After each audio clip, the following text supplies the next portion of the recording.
Hello and welcome to the table. I'm your host, Teen Wolf, and today we are going to be talking about Lord of the Rings, Tales of Middle-earth, and, we'll get into, what exactly I'm talking about for that here in a second, but first, I'm going to talk about March of the Machine Aftermath, because, sadly, I need to talk about that. I'm going to try to be short and sweet with it, because that set is short and unsweet. But before I get into that, please remember to, if you haven't already, hit that subscribe button. And while you're at it, hit that like button, because it helps out the channel. It's completely free, and you won't regret it. But anyways, with all that aside, let's get into March of the Machine Aftermath, and why it's such a cruddy set.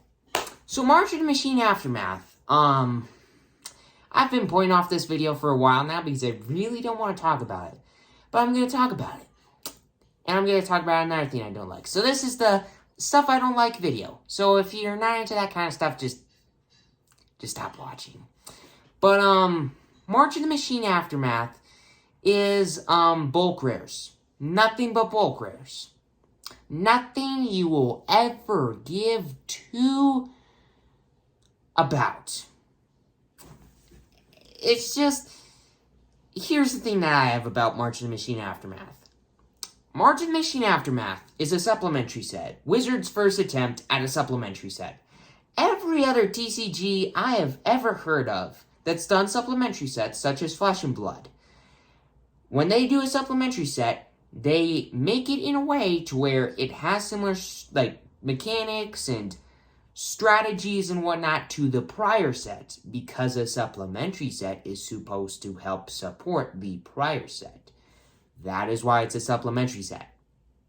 Wizards didn't seem to get that memo, because March of the Machine Aftermath does not give a crap about anything from March of the Machine. Why? I have no clue. And then everything in the set is a bulk rare. All the rares suck. Most of the uncommons suck. All the mythics suck. All except for, 2. And those are, kind of playable in Commander, but not really. And it's just unfortunate. I mean, there are a couple kind of fun Commanders that you could play for March of the Machine Aftermath. But for the most part, it's just kind of sad. And, the uncommons, there's, one good uncommon in the entire set, and that isn't even a card that I would even consider playing in Pauper Commander. So, yeah. None of it's good. None of it's good. None of it's good. The value sucks. The cards suck. The mechanics suck. It has nothing to do with March of the Machine. It's just a bad set. I'm gonna stop talking about it, because I don't want to talk about it anymore. Wizards just wanted to make as much money as they possibly could, because they like to milk the money cow. That's just Wizards for you. I'm sorry that I have to be negative about this, but it's March of the Machine Aftermath. It's Wizards' own creation, and they did it to themselves. But, then getting into Lord of the Rings, Tales of Middle-earth. Don't worry, I'm not gonna just talk crap about Lord of the Rings, Tales of Middle-earth. I'm quite curious about the set. I think that it's gonna be a good set. I don't think it's gonna be, Baldur's Gate. I don't think it's gonna be this super cruddy, horrible set that's, this special kind of edition set, because that's what D&D is. Wizards is never gonna make a D&D thing again after the failures that they've had with that. And most likely, they're not gonna make any more Lord of the Rings stuff. But in a way, they kind of did. It's the same set, but slightly different product. Now, there's a lot of product for this set, so you may be thinking, okay, so there's a lot of stuff for March of the Machine. Why does this matter? This kind of product specifically? So, Wizards recently has been trying to make their collectors boosters as appealing and appetizing to the Magic the Gathering community as possible. And in doing that, they add serialized cards to them. The One Ring, and I mean the One Ring, is one of those cards that is making the collector's boosters for Lord of the Rings go wee straight through the roof. Sorry for the voice crack there. Wee Nope, still isn't working. Whee! Okay, I'm gonna stop. Straight through the roof.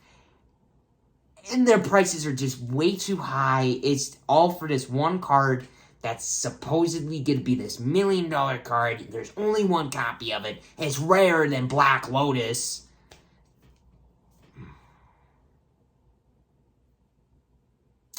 Why? Why? I mean, I know why. To make money. But Wizards did that to make money. So I'm talking about the collector's boosters. Okay, so the collector's boosters, what? Wizards decided to make a second collector's booster. A special edition collector's booster. Now, supposedly, it's the exact same thing as a regular collector's booster. Except there's two differences. One, it's not getting released until November. Because that's... what?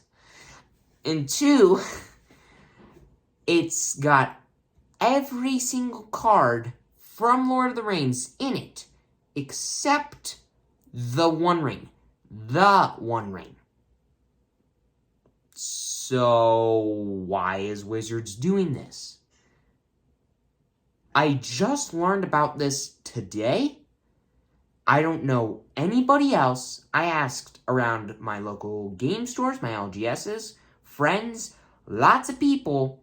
Nobody knows what this is. Nobody knows what it has in it. So the fact that nobody knows, really, somehow I know because I found the one person at my local game store that knew about it. Maybe it's just where I live that nobody knows about this, but I just want to let all of you know that this collector's booster that isn't coming out until November, that costs $6 less than the one out right now, it's a waste of your money. You should not get it.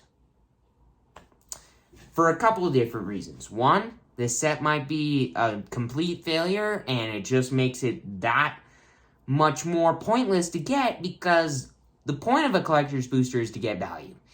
If the set sucks and nobody wants it, you're not going to get any value. So there you go. And it doesn't have the One Ring. So the fact that there's that, and like most of the other cards in the set are not that expensive. I mean, the most expensive card in the set now is $30, and the set hasn't even come out yet. What does that mean for when the actual set comes out? Most of the cards are, like, most of the actual expensive cards are going to be like $5? Probably. Which makes those collector's boosters pointless. And it's just, without the One Ring, you're not getting a chance. You're not getting a -% chance of getting this $1 million lottery tickets. So it's just, Wizards wants to get as much money from the Lord of the Rings community wanting this special collector's item for something that they love, or just Lord of the Rings fans that just so happen to play Magic. They want to get as much money from those kind of people as possible, Wizards does, and just don't let it happen. If you don't know about the special collector's edition thing for Lord of the Rings, and you're planning on getting it, because you're like, ooh, cool, more collector stuff, of something that I find to be cool, don't get it. It's pointless. If you're going to waste money on collector's boosters, waste it on more Lord of the Rings regular collector's boosters. I'm not the guy who wants to do that. If you're okay with that, if you want to spend money on that, cool. I mean, I like Lord of the Rings. I'm not going to get collector's boosters of it, but still. But with all that aside, thank you for watching, everybody. Please consider subscribing and hitting that like button if you haven't already, like I've already said. And hope that you enjoyed this video. Hope that you are looking forward to Lord of the Rings, the actual set coming out, and the Commander Precons, which actually do look pretty cool. I'm not going to get them, sadly, but there are some really, really sweet reprints in there. And I'll talk about the Commander Precons and the actual set itself in next week's Tuesday Table Talk video. So with all that aside, thank you for watching, everybody, and I'll see you there.